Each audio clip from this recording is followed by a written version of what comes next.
Яшчэ учора заняткі па роботатэхніцы і 3D-мадэляванні для гэтых школьнікаў з аграгарадка Валішча былі нечым далёкім і недасягальным. А ўжо сёння разам з настаўнікам яны спасцігаюць асновы камп'ютарнага праграмавання на самым сучасным абсталяванні. Хорошо, составим новый проект.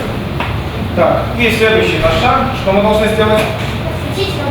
Подключить робота. 8 камп'ютараў, 2 прынтера, у тым ліку 3D, камера, праектар, інтэрактыўная дошка і 8 набораў роботатэхнікі для пачатковай і сярэдняй школ.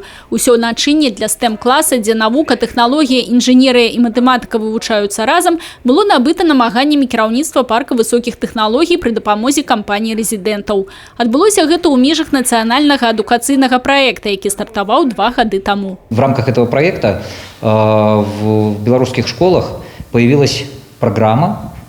Начиная со 2 класса учащиеся могут изучать программирование. Программа выявила интересных преподавателей, у которых горели глаза. И сегодня, с этого года, мы реализуем вторую часть программы создания STEM-классов. Сёння для настаўнікаў, якія вядуць заняткі ў STEM-класах, праходзяць семінары і курсы павышэння кваліфікацыі. Але для эффектыўнай працы з дзецьмі патрэбна асабістая зацікаўленасць у справе. Так получилось, что я засветился с хорошей стороны в парке высоких технологий. На меня обратили внимание, наверное, на мою активность в этом направлении. И где-то под Новый год мне поступило предложение о том, чтобы организовать на базе нашей школы центр робототехники и 3D-моделирования. И я согласился, и вот результат. Очень грамотный специалист, учитель высшей категории Виктор Константинович Каховец, имеет большой опыт работы в этом направлении, поэтому с кадрами у нас никаких проблем.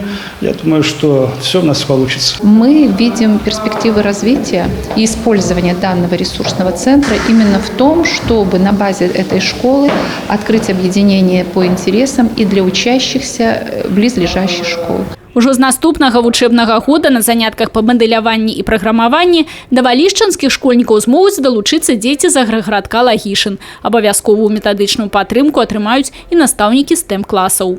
Тацяна Будгусаім, Людмила Салдзін, Александр Дьяченко, телерадиокомпания «Брест».